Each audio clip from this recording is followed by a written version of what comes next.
veterans living in the United States today. 19 million men and women who've lived extraordinary lives. 19 million stories worth telling. Stories about big wars and small gestures. These are the Americans who witnessed history. These are the wars as seen through their eyes. These are the stories of veterans from World War I, World War II, and the Korean, Vietnam, and Persian Gulf Wars. Each day, we lose 1,500 of those who served, and we lose more of our history as their stories go untold. Recording those stories is a part of America's history. The entire story will come together when you tell your part of it. Millions of Americans. Millions of stories. Tell your story. Ask others theirs. There's no story or sacrifice too small. I urge all Americans, veterans and non-veterans alike, to participate in this very, very important project. Veterans help to shape our nation's future. And only by understanding what they did for us can we truly understand the price of freedom. Hello, my name is Frank Boring. I am the Director of Oral History at the Michigan Military Preservation Society. We are a nonprofit organization that's building the Michigan Military Air, Land, and Sea Museum at the Gerald R. Ford International Airport. What you've just seen is an excerpt from a promotional film that was put out by the Library of Congress Veterans History Project. The Library of Congress Veterans History Project is an attempt to gather material, oral histories, documents, diaries, letters from all over the country of our veterans. Here at the Michigan Military Museum, we are a partner archive with the Library of Congress. What this means is that all the materials that we gather stay here in Michigan. We identify them, we put them into a database, and we will make them available to future generations to access through our website. What you're about to see is a raw, uncut oral history interview. At some later date, we will actually edit these and make them available through the schools. At this point, you will have an opportunity to see what it's like to have an actual oral history interview. These will be going on each week with a different veteran. We hope you enjoy. If we could begin with your name, when and where you were born. Ralph B. Baldwin. I was born in Grand Rapids, Michigan on the 6th of June, 1912. Which makes you today 92 years old. Right. There is a lot that I would love to cover in terms of your life, but given the restrictions of this being a military history, we're going to begin with Pearl Harbor. If you could just explain where were you and what were your circumstances when you first heard about Pearl Harbor? I was an instructor in the Department of Astronomy at Northwestern University. I had registered for the draft, and immediately after Pearl Harbor, I was put on a list of people that were not going to be drafted, but they assigned me to teach navigation. I had to work like a dog to keep ahead of my students. Well, I didn't like it in this sense that I couldn't see spending the entire war teaching navigation. In March,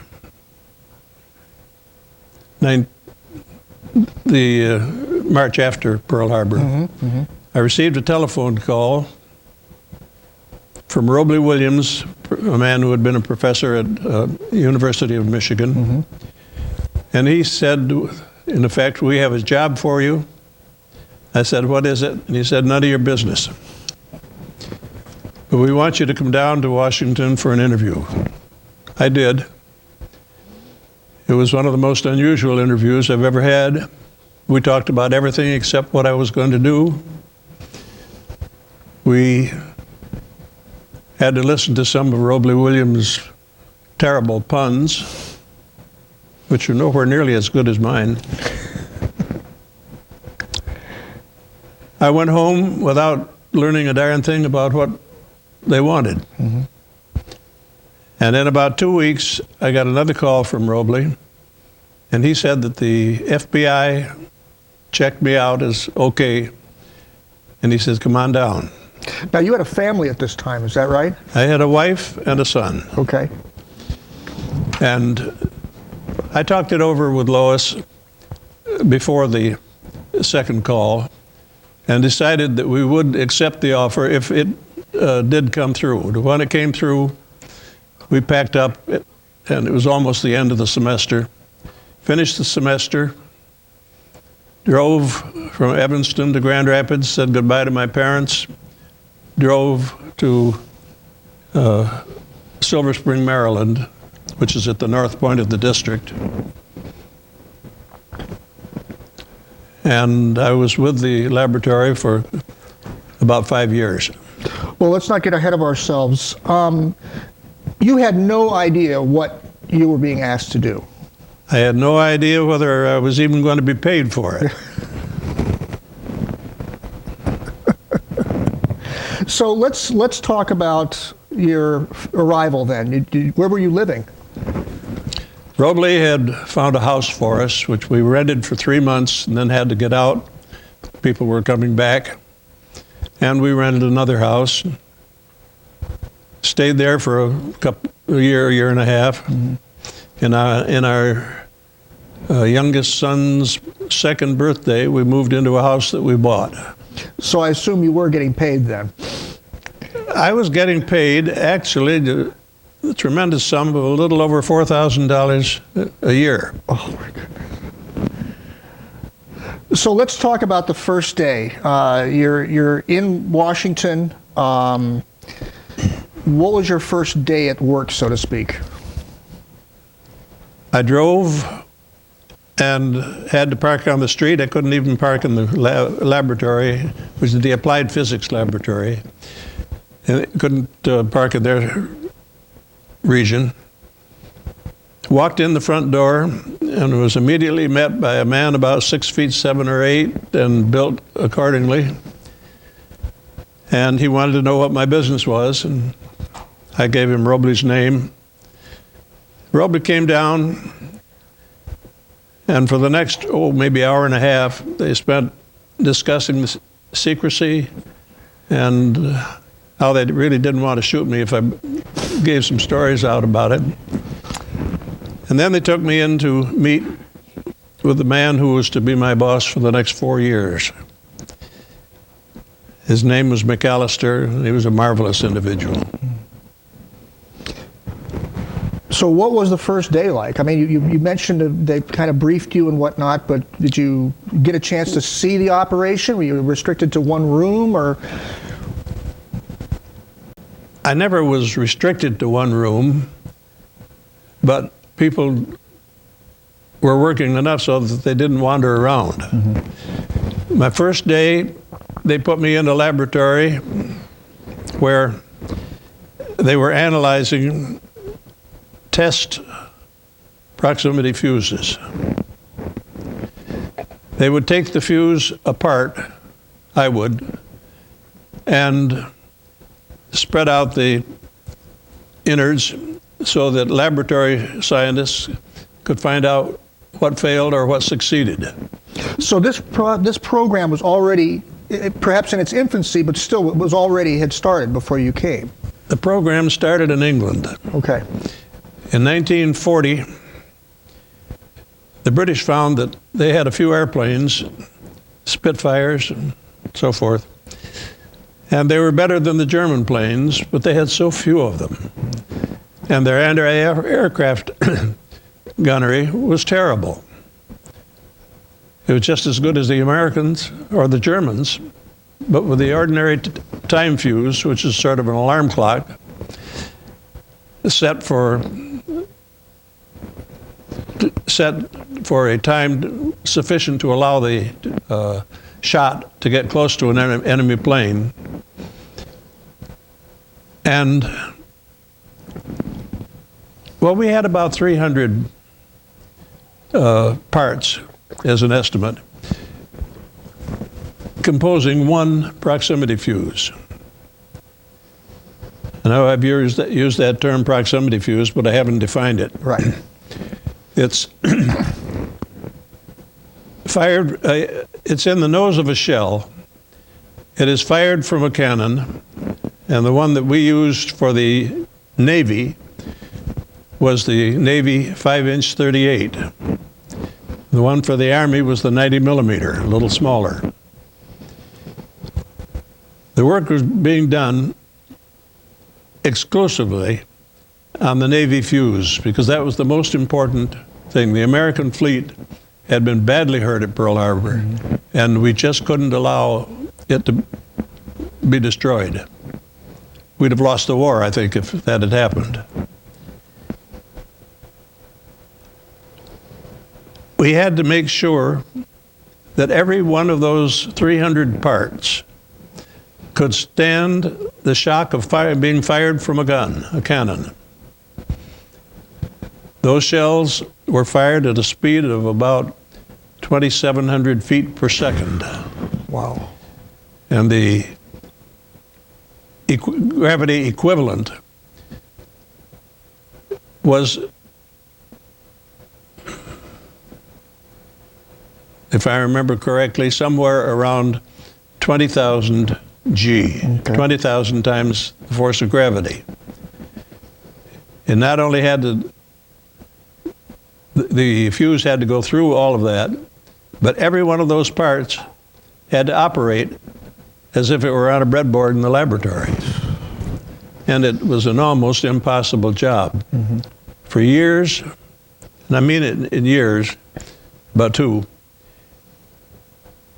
we didn't have much success. We'd get maybe 10 or 15% operability.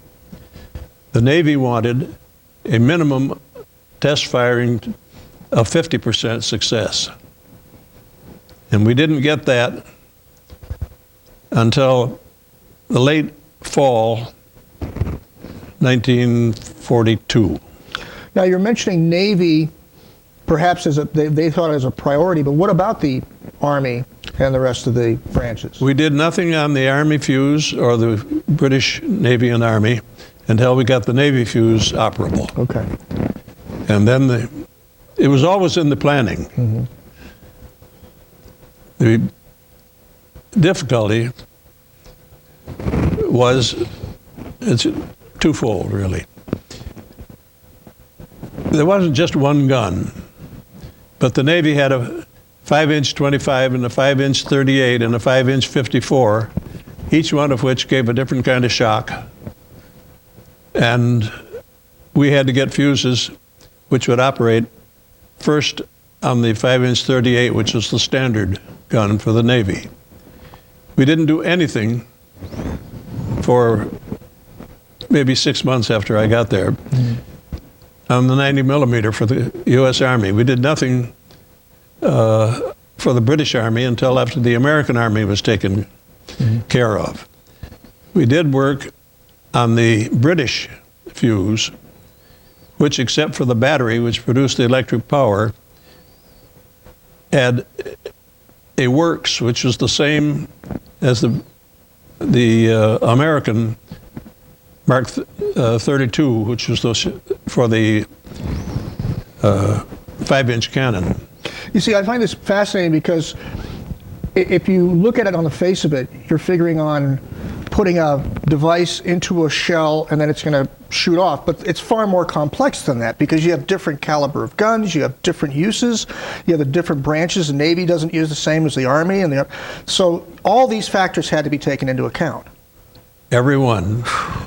And we fired actually about 1.5 million shells in testing. We made, over the whole war, 22 million proximity fuses sent out for use. And I understand they were allocated out to different, for example, the Navy got so many, the Army got so many. The Navy had the highest priority all through the war. They got whatever they needed. Okay. Let's go back to the first days on the job. We've established now that this was a program started by the British. Now you're taking upon to try and perfect it. What kind of numbers of people are we talking about on this team? The laboratory started with about 5 or 6 people at the Department of Terrestrial Magnetism in Washington. By the time I got there, we had moved over into a used car garage in Silver Spring, Maryland, which we modified and enlarged tremendously. Mm-hmm. When I got there, we had about 100 people, almost. We spent approximately $1 billion on this program, but we never had more than about 800 people at any one time. Now, in your group itself, though, when you come to work, how many people were in your immediate area? We weren't segregated in that sense. Okay.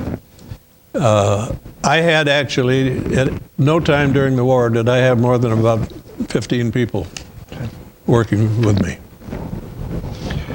Now, was these individuals all working on the same project, or did they have individual projects that all tied into the main project? I can't answer that offhand without getting into the type of work that we were doing. Let's do so, please.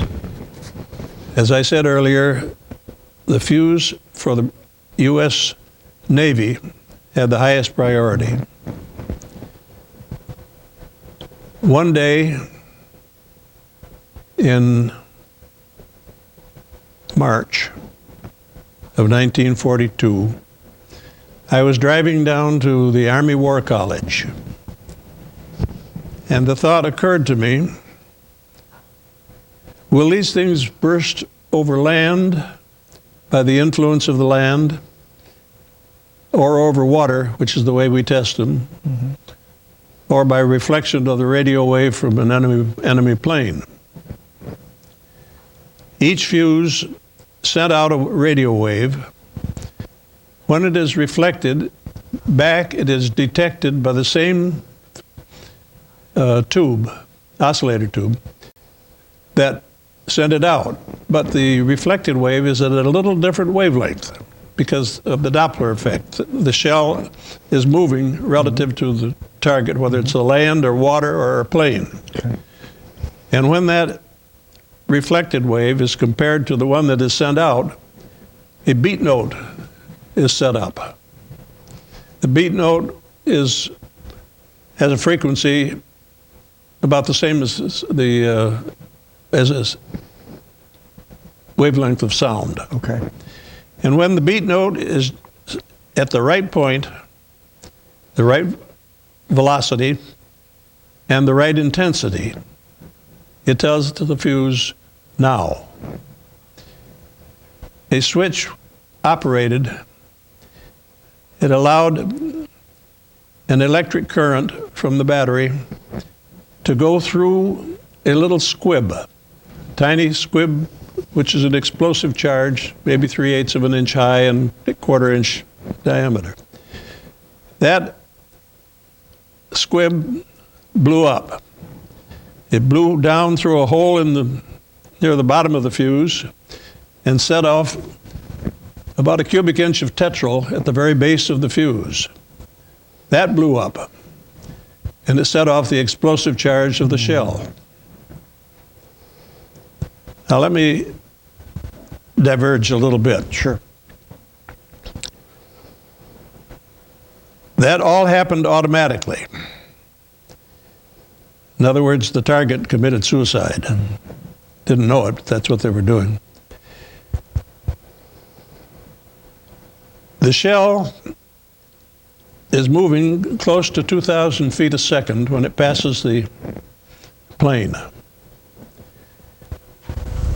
If you take a shell in the laboratory, burst it with its full charge of explosive, Most of the fragments go out directly sideways, but because the shell is moving, they go forward.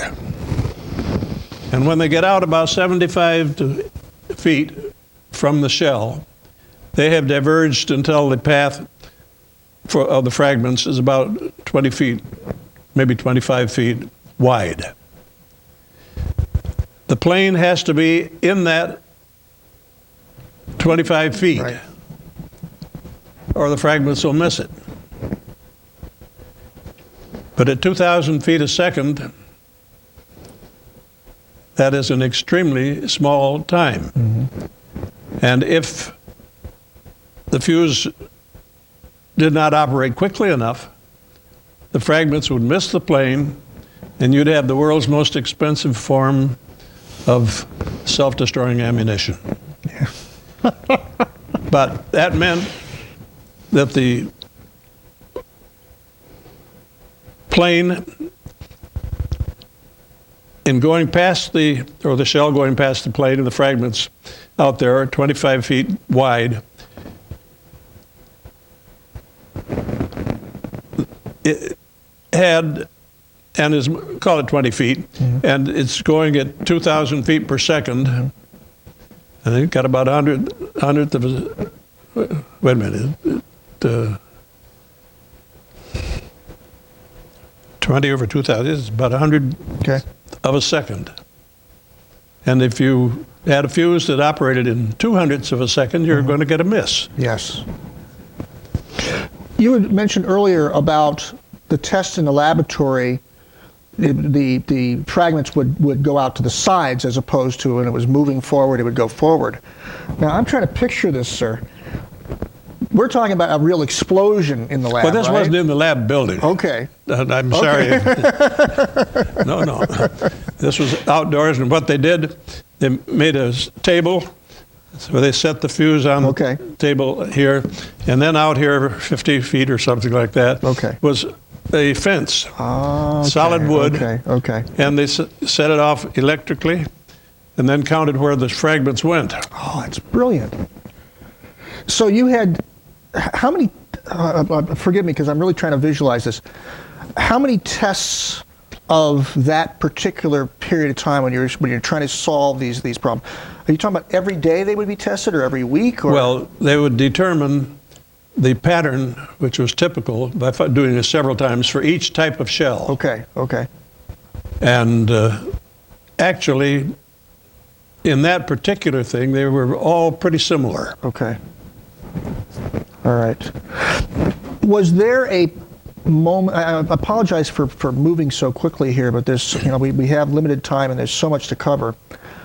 Was there a moment or a particular period in the very beginning stages of your work there where you felt that a breakthrough was made, that something was accomplished beyond just the testing? The British started, they developed a theory. They never could make a really successful fuse. When we came into the war considerably later, the British gave us all of their information. They had the theory, it was correct. They had proven that if everything were right, and it might only be 1 or 2% of the time in the early stages, in there, that they were on the right track. When they gave it to us, they were getting maybe 15 or 20% operability. But they were at war, we weren't. Right. And so we took the program over. Some of their men came over to help us get started. But was there a period, though, or a moment in the very beginning stages where you felt yourself that a breakthrough had been made, that there was, now you're starting to see kind of the light at the end of the tunnel? The one thing had to be demonstrated, and the British had done it, and we redid it. We would fire shells vertically, and they would come down base first. If your shell comes down base first, hits the ground, it'll penetrate for maybe 2 feet. and the shell will be protecting the fuse because of their relative positions. Early in the game, they fired in a 57 millimeter gun, test fuses, and they found that some of them would survive with parts good. Well, if some of them will survive, we're doing something right. And we knew very early that we could find out what we were doing wrong because the principle was correct. Looking back on it, this is very exciting, but I would imagine the daily routine could be tedious. Or was there a general excitement all the way through this? In writing my books, I contacted a great many of the people who were still left. And almost without exception and without prodding, they thought that their work at the laboratory was of vital importance and a thrilling top spot in their lives. We were not bored. Good. Good.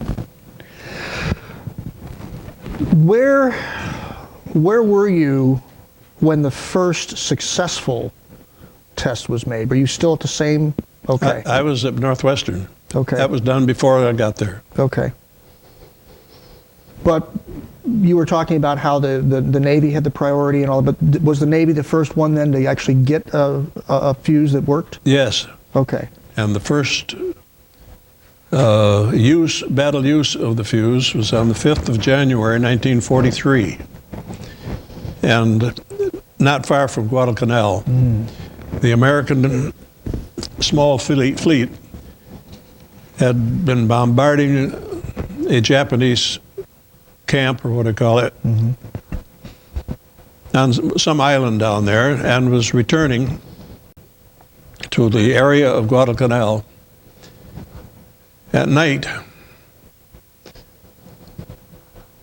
No, I'm wrong on that. This was the daytime thing. Okay. 3 Japanese planes came right down with the sun behind them. And they weren't seen by radar or visually until they dropped their bombs. One of the bombs hit the Achilles, which was an Australian cruiser, and another 2 missed the U.S. cruiser Helena. And 45 seconds from the time of sighting, the Helena had its anti-aircraft guns working, and on the second shot, they got the Japanese plane.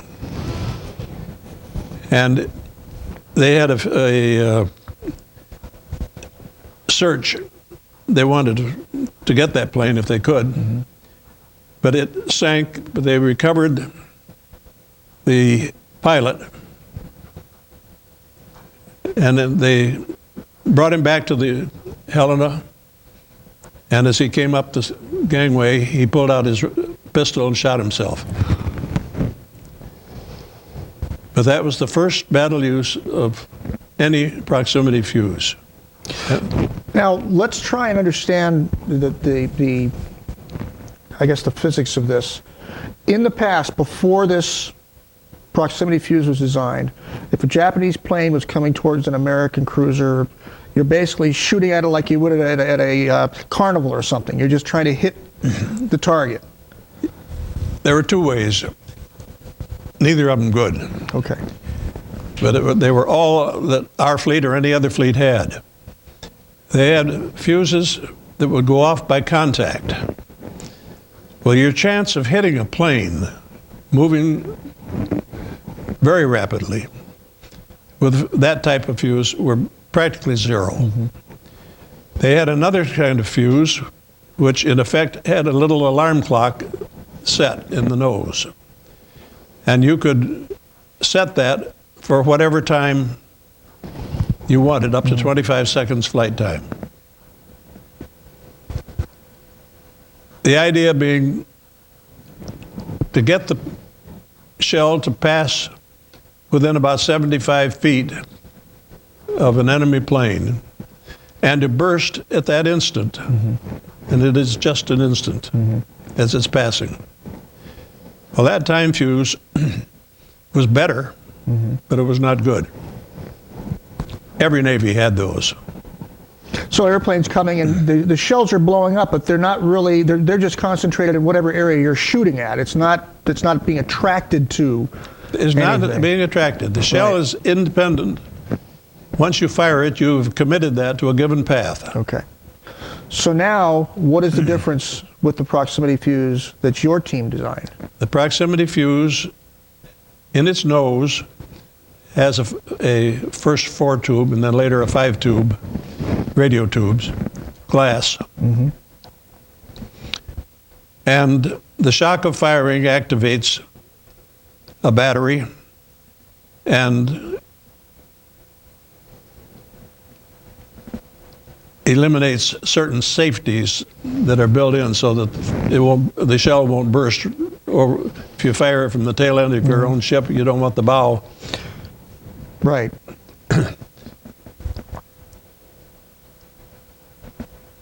So this now goes and seeks out what? What is it seeking? It doesn't seek anything. Okay. You've committed to a path. Okay. If that path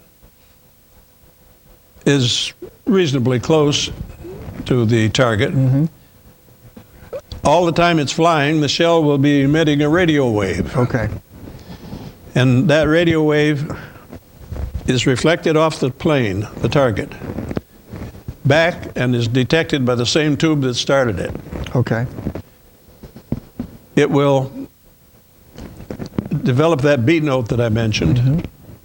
If the beat note is right, if the intensity is right, it starts a series of 3 little explosions. And those explosions have to be so fast that the fragments from the bursting shell, following a path only about 25 feet wide, out at the distance of the plane has to be in that area. Okay. Now, you were mentioning earlier about glass tubes, and I understand you were involved in the development of that. No, I was not involved in that type of research at all. The glass tubes were about equal in size to the metal part that holds the rubber on a wooden pencil. Okay. Give you the idea of the size. We made triodes and tetrodes, and one of them was it's a particular type of a fuse that acts as a switch. Okay. And when everything is right, that switch operates and the whole thing blows up. Okay. So in terms of the parts, this is what we're talking about, right? Yes. Okay. And is this the one that was developed for the Navy, or is this No. Okay, so this is different. The one that was developed for the Navy had a bigger area here. It was 2 inches instead of 1.5 inches, and we could use a battery that was considerably bigger, more rugged than the one that had to be used in this. We finally had to develop a completely new type of battery, which was the electrolyte was in a little glass tube. That glass tube had to resist the firing. They didn't want to activate it too soon. Resist the handling before the firing, I mean to say. And the spin of the shell, and the 90 millimeter rotates around 400 times a second. The spin distributes that electrolyte among a whole series of battery plates. Okay. And within about 1/10 of a second of firing, the fuse is operable. It was the safest fuse ever developed. We never had a bore burst, so I burst in the gun, and there were less early bursts outside the gun than in any other type of fuse. You know, I find this remarkable because, from my understanding, and forgive me because my understanding of science is limited, but the complexity of this is it would seem to me would almost be automatic, that problems would happen, that something would blow up before it got out of the bore of the gun or something, but somehow you overcame that. That was our job, was to eliminate that type of happening. Because if you eliminate a premature burst, you've got a good shell going on and can still work. Sure. That makes sense now, but I'm just trying to picture you're going through all the machinations of making sure that happens. The big part of our laboratory group were people who were working on individual parts of a fuse. Okay. Every day we would test operability. We would shoot them vertically so we could recover the shell to find out what failed and what didn't fail, and then if it failed, what can we do to change it? This looks like a piece of metal with some green plastic on it. What is it really? The plastic is a plastic called ethyl cellulose. We started using lucite.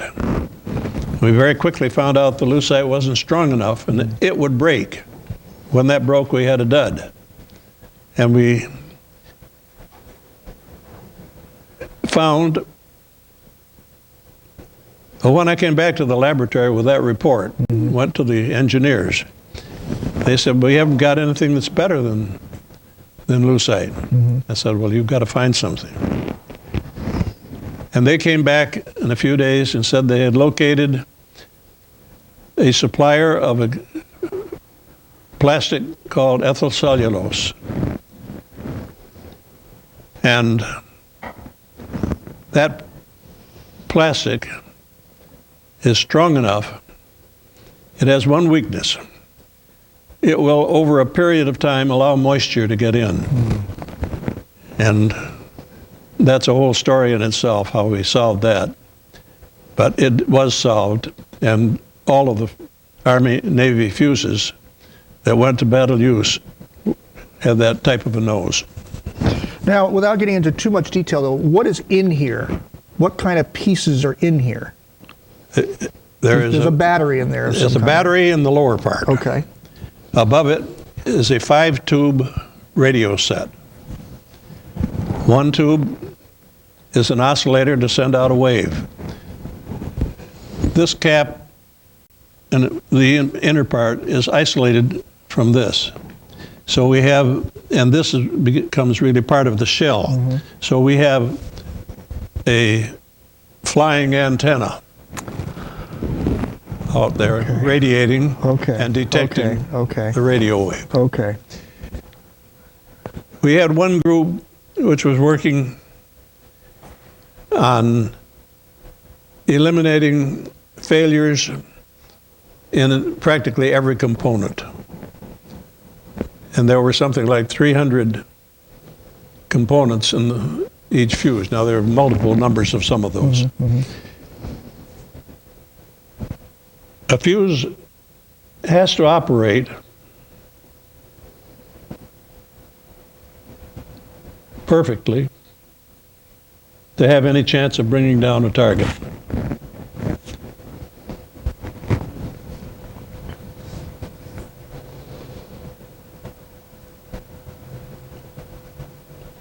And all those parts have to work in conjunction with each other. One can't fail. If one fails, is there... Once in a while, something will fail, but it isn't critical. Most of the time, anything misses, the fuse is the dud or bursts. Okay. Let me give you a little statistics here. Sure. If you have a fuse which statistically will operate perfectly at 50%.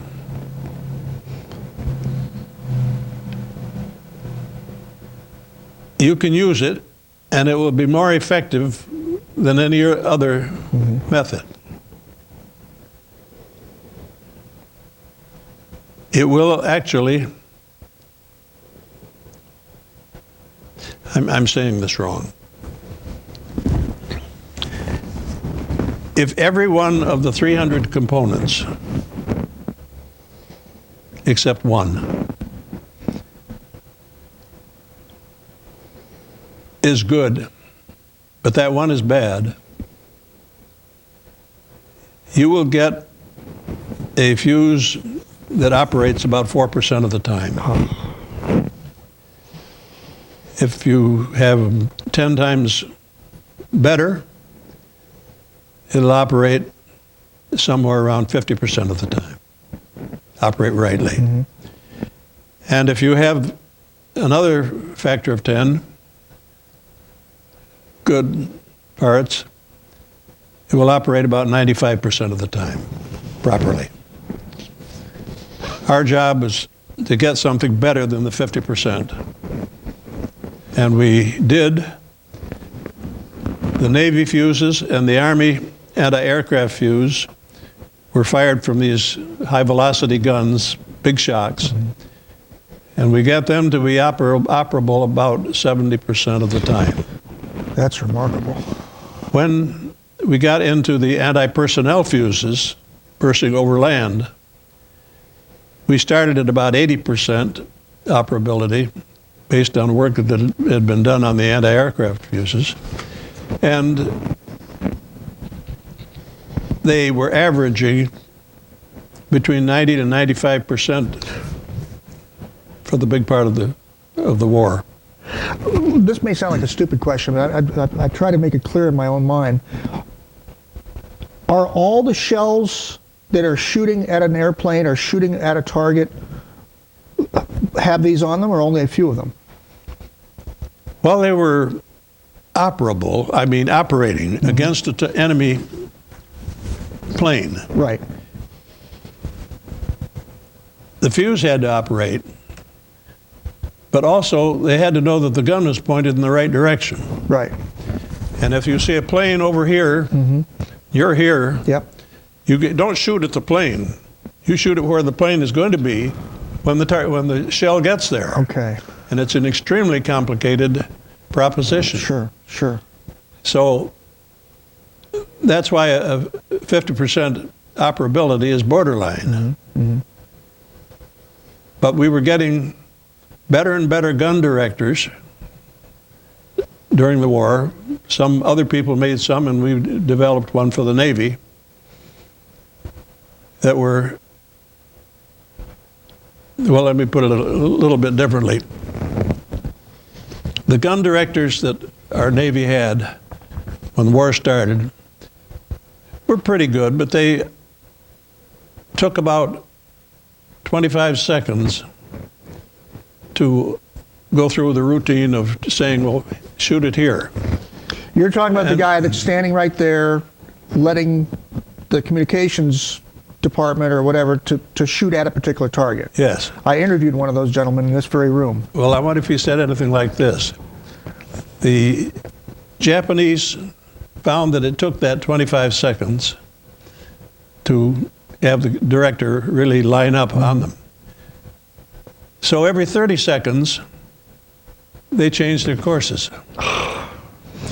We developed a new gun director, which took 4.6 seconds to line up. And the Japs didn't know about it. And we shot down large numbers of Japanese planes with this new gun director. Same fuses we were using before, but they were much more effective. Amazing. But, you know, when you see on a documentary or you watch one of these gun battles and you see the tracer bullets are being shot out. Those are all small,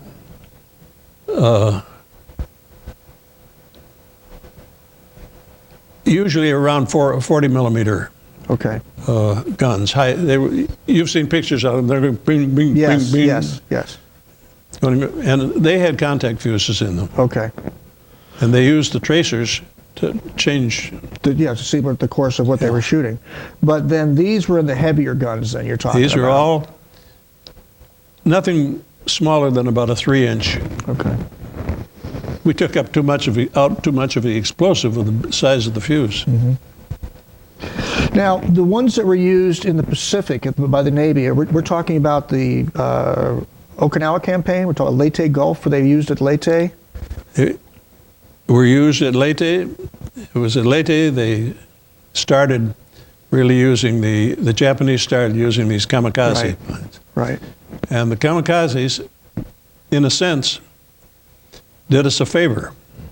If we didn't have the fuse, they'd have taken our fleet right out of the water.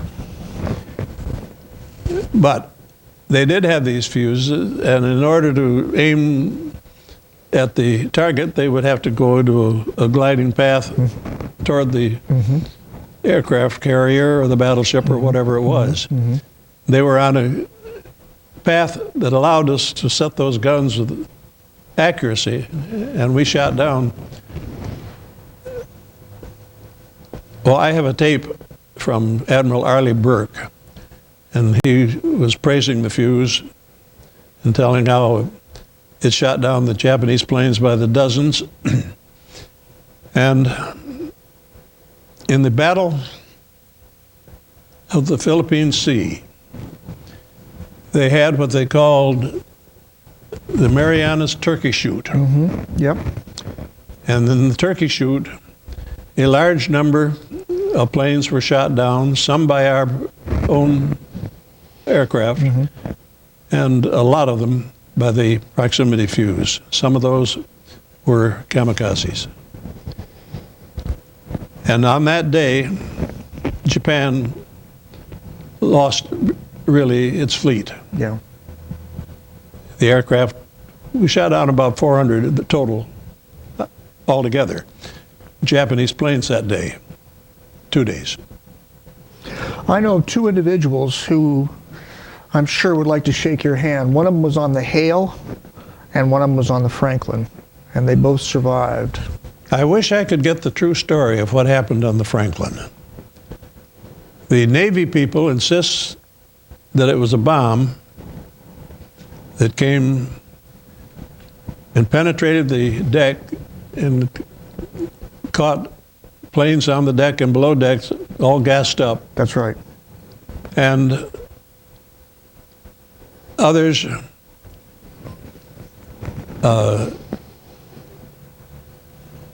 called it a kamikaze plane that came in.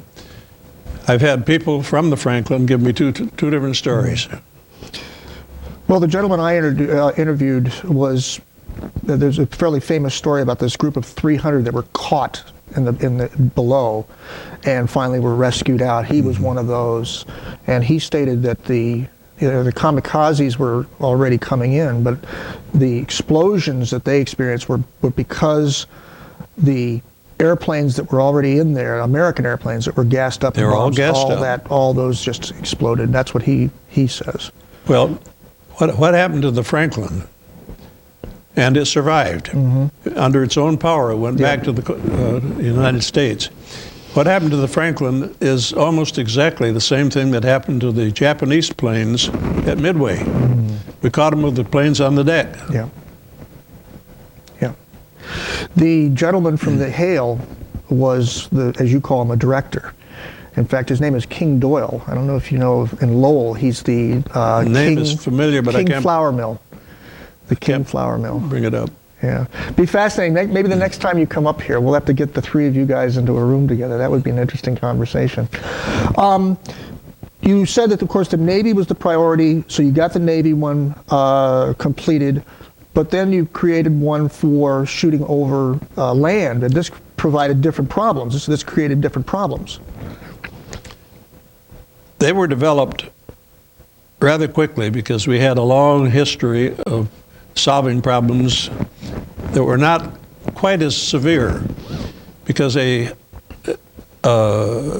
shell that is designed to burst above ground and fragment will be fired at a lower muzzle velocity and therefore a lower shock of firing.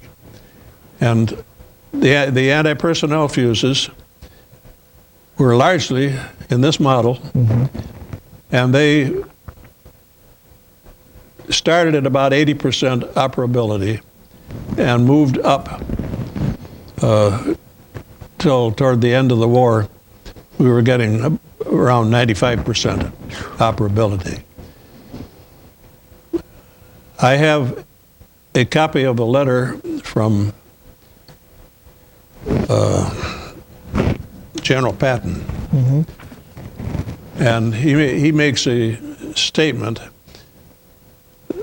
that they caught a group of German soldiers trying to get across the Rhine, and with a time on target, although I think it must have been more than just one time on target, they counted by actual count 702 dead Germans from that one. And then he closed his letter by saying, I think when all nations get this weapon, we'll have to devise new methods of warfare. Wow. What battles in Europe was the proximity fuse used? What ones that we would know? The Battle of the Bulge. That was, I'm talking now, the anti-personnel use. The proper use of a tank will have backup people with it, walking.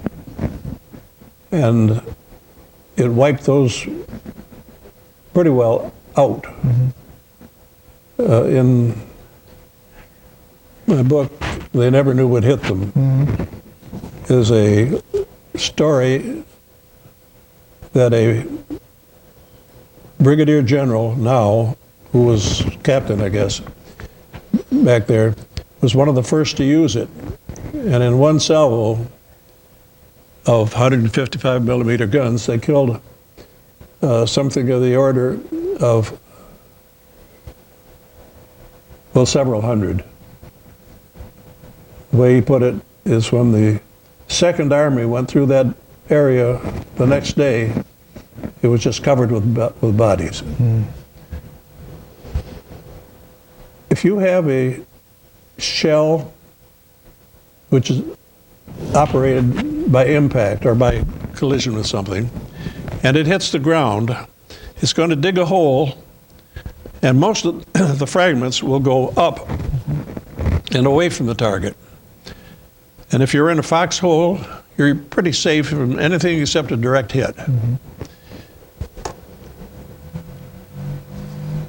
I had a group of young women working with the mechanical calculators we had in those days, the Frieden, the Monroe, and so forth. And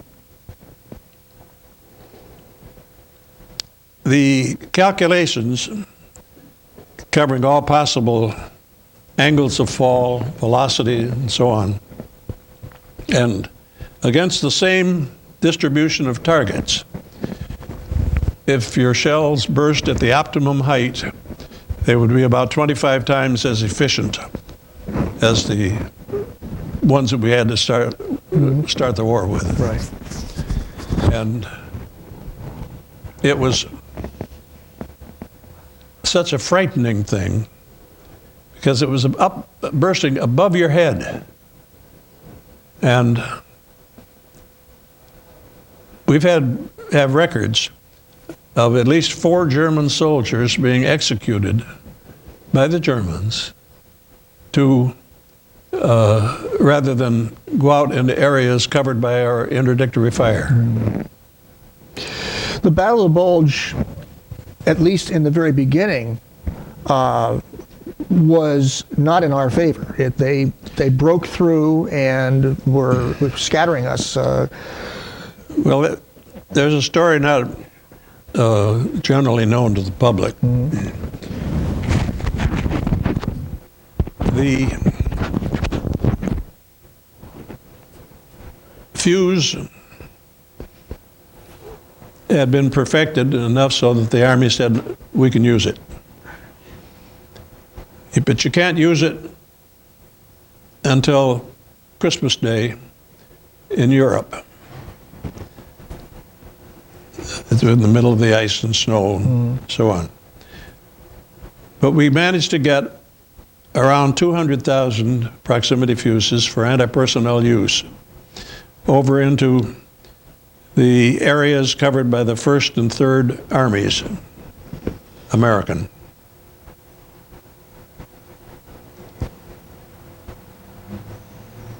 Captain Klopfenstein and I, on the 14th of December, 1941, were sent to the Field Artillery headquarters out in Oklahoma. The Army brought representatives from every group who were using regular fuses to train them in the use of the proximity fuse. And then on the 16th of December, von Rundstedt launched his attack in the Battle of the Bulge. We had practically nothing over there. Even our gunners were over here in the United States, and they stayed for a test that we moved up a day called a TOT.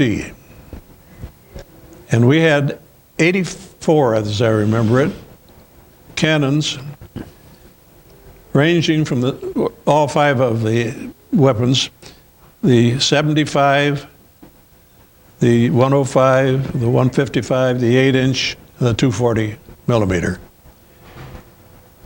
Each one of them was controlled by a watch. And they were told, at this instant, these cannon, that at this closest distance to a hill, really, would fire. And then progressively out till at the end, about 2 minutes before the shell could hit, the 240 millimeter howitzer fired its weapons.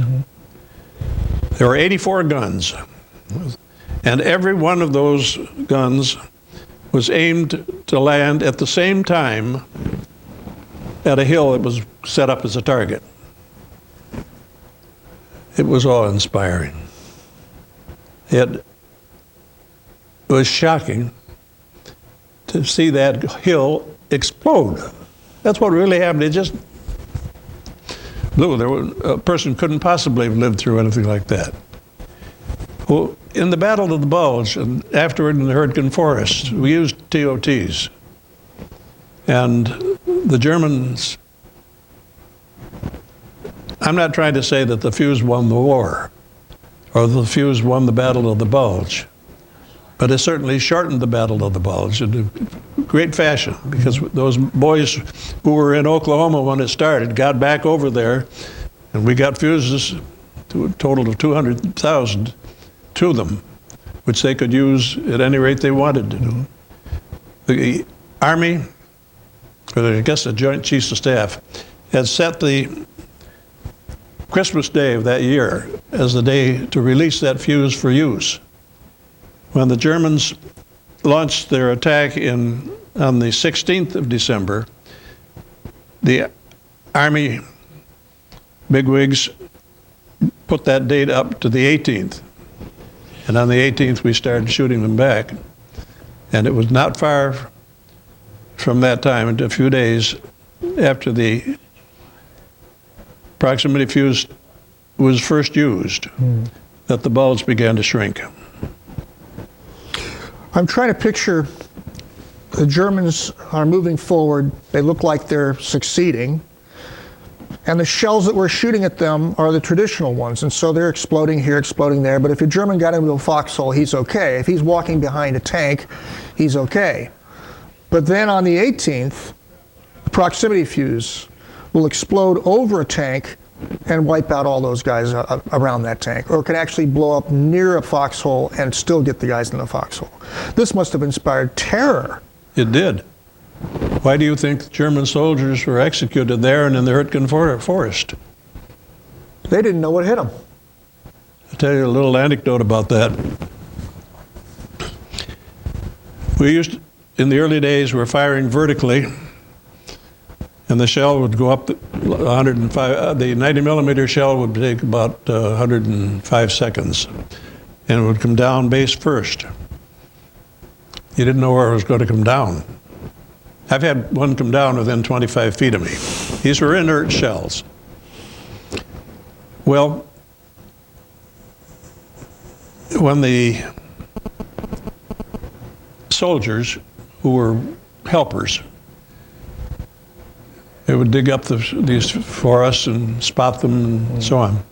They refused to go out in the area they coming down. So we had the Army put up 4 posts and then a piece of 4-inch thick armor plate. And so, boy, that'll fix it. So they went out.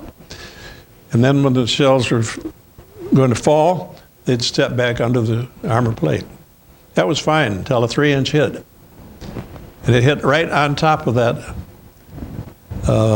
armor plate. And the noise was so bad that the boys were packing up. They wanted to get out of there. Well, we've solved that by putting sandbags on top. When that 3-inch shell hit, the yellow paint that was on the body of the shell slipped right down, and it made a ring a little over 3 inches in diameter. And the shell itself shortened itself by 50%.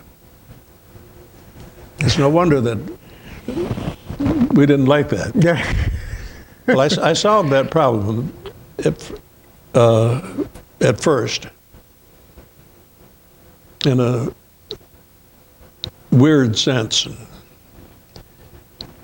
I gave each one of the men a 2-foot square, 2-inch thick piece of pine wood, and they would hold it up over their heads.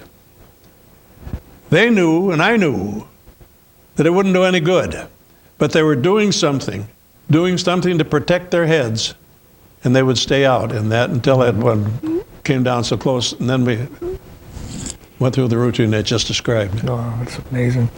Gosh.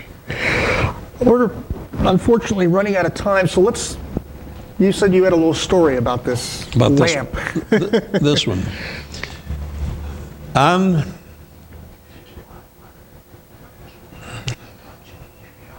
that early day in March 1942, I had been promoted by that time and was now the chief liaison officer to the U.S. Army.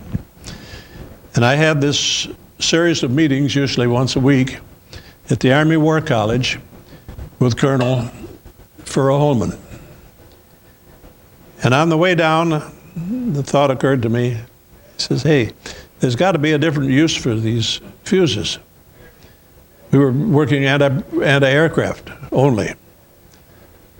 But if they'll burst, and we know that the Germans have told us, and our own people too, a shell fired into a tree would hit a twig or so and burst. Mm-hmm. And it was much more dangerous to people underneath the tree than it would have been with a contact fuse. I got into the Army War College, and Furrow-Holman came out, and as soon as we got into his office, he turned to me and he said, Ralph, I think there's another use for those fuses. And I said, are you thinking of an anti-personnel use? And he said, yes. Well, my 15-minute meeting with him lasted an hour and a half. Wow. And he wanted to know what would have to be done. I came back to the laboratory. Instead of reporting to my boss as I normally did, I went directly to the chemical research part of the lab. A man by the name of Phil Rudnick. And told him what we wanted. We wanted him to design a circuit which would burst the shell at a lower height, less sensitivity than the anti-aircraft fuses. And he did. The only fuse we could modify at that time to use was a bigger version of this in use in the British. Yeah, but we weren't getting a good result even with that. So we ordered 200 rounds and 200 fuses, 100 for over land and 100 for over water.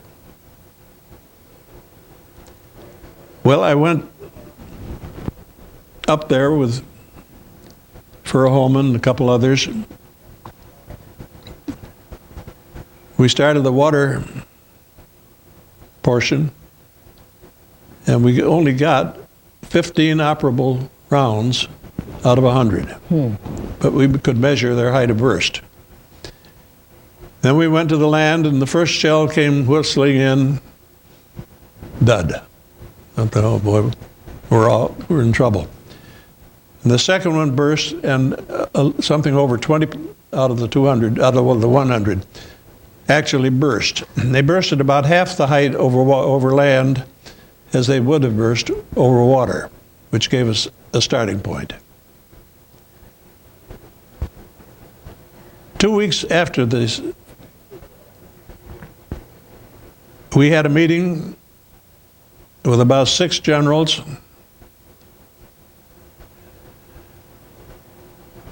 admiral here and there.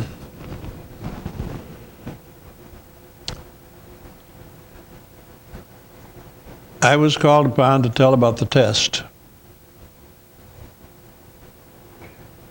The admirals were absolutely shocked because they had, and the generals made it known that they were going to need a lot of fuses, and they wanted them. About a week later, an order came through for 1 million fuses. Well, we weren't ready, but we sure put a lot of pressure on it. It turned the lab completely over till now it would be 10 times bigger. And when that order came through, we were in a meeting of the policy group at the lab, and Merle Tuve was the director. He said, my God, I meant to pull the string on a small toilet, and I got Boulder Dam. Yeah. Yeah. Well, to finish the story on this, I wanted 1 or 2 as a sample. I knew where they had hit.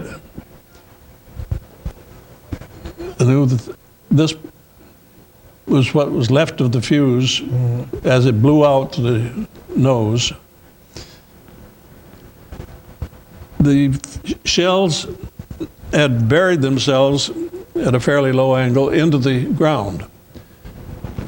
I was dressed with just a summer shirt on. This is April 29th, 42. So I went in after these, and I got 2 of them. My son Dana has the other. They make pretty good lamps. And the one thing I didn't count on was that poison ivy was present in that area below ground. It was still early enough so that it hadn't leaved out up above. And I didn't know that I was digging into poison ivy. And so I lay on bed for 3 or 4 days with my arms out like this. And gentian violet is not a cure for poison ivy, and that's all we had in those days. I know what gentian violet is. I've seen it. It's that purple stuff that you have to put on it yourself. What would your thoughts be about the contribution of the proximity fuse to World War II? I'll give you my opinion, which as it turned out is exactly the same as that of Admiral Arleigh Burke, who used the fuses extensively. And after the war, he was CNO, Chief Naval Operations. in other words, the highest Navy man there was. I have this down on a tape from him, that when they began to use the fuse in the march across the Pacific, it was so much better, not perfect, but so much better than anything we had before, that it allowed the U.S. Navy to go into Japanese waters where they wouldn't have dared go before. One net result, which illustrates why I say the Navy fuse shortened the war against Japan by probably a year, and that quote comes from Burke.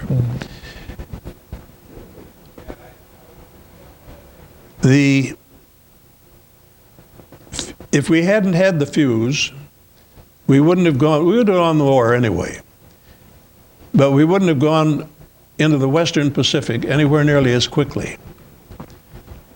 When we did get up to Okinawa, and they could take off from Saipan with their B-52s with the atomic bomb, they had just enough gasoline to go up, drop the bomb, and come back. They couldn't have done that unless the fleet had been able to move into Japanese waters. That's why I feel very strongly that the proximity fuse, while it didn't win the war, it shortened it by perhaps a year. Well, sir, I'm hoping that at another opportunity we'll be able to talk even further now that you've gotten through this particular one. But I'm afraid we're going to have to wind down the interview.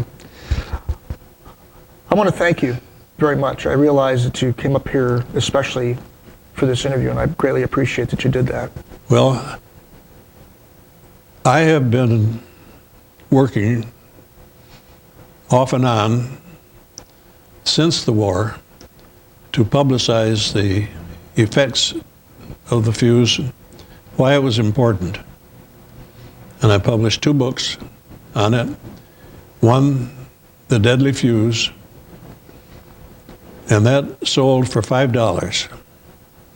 I looked on the web a couple of days ago. It's now being advertised at $85.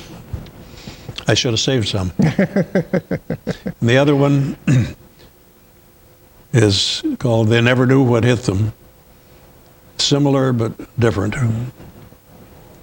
That's the one that I read. It's more of a coffee table size book with lots of photographs and a lot of detail in there that I have to forgive me. I didn't understand all of it, but then I'm not a scientist. Well, we will talk again, and once again, I thank you very much for your time, sir. My pleasure.